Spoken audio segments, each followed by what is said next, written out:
Right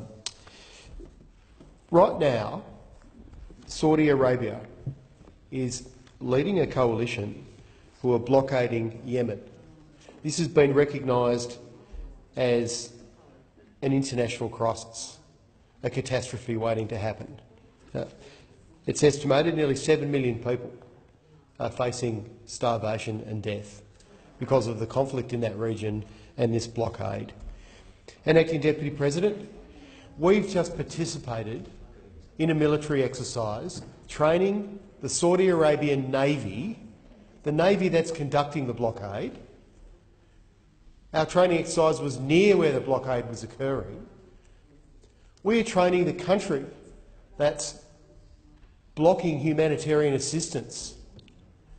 Assistance, may I say, that Senator Payne actually said, from advice from the Foreign Minister today, is assistance that Australia is providing to Yemen. How could we be in a situation where we've just done a military training exercise with a country we're training a country to block our own humanitarian assistance to a country that is facing an absolute catastrophe? That's what I got from Senator Payne's questions today. And I asked her why we were having a military exercise with Saudi Arabia, given this internationally recognised and condemned blockade. And the best answer I got was that we have these training exercises with Saudi Arabia and other countries on an opportunistic basis.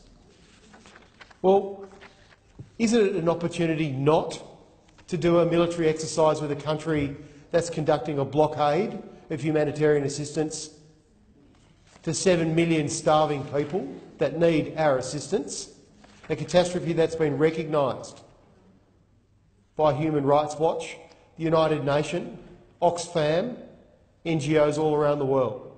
They've written to the Defence Department, to the Minister. She wasn't even aware that she had received a letter, a please explain, from NGOs about why the Australian government and the Australian Navy would be training the Saudi Arabian Navy at a time like this.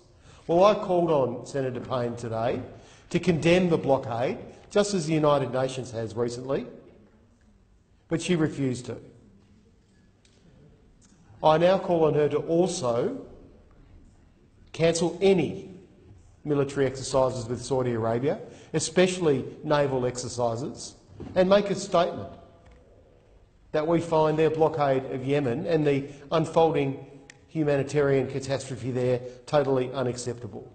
It concerns me deeply, Acting Deputy President, that there is a move afoot for us to cosy up to Saudi Arabia.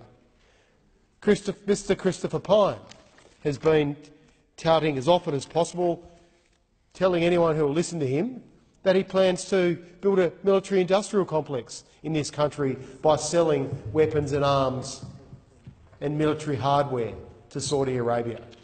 And I hope to hell this attempt to have a cosy defence export relationship with Saudi Arabia is not behind why we had an opportunistic military exercise with their navy.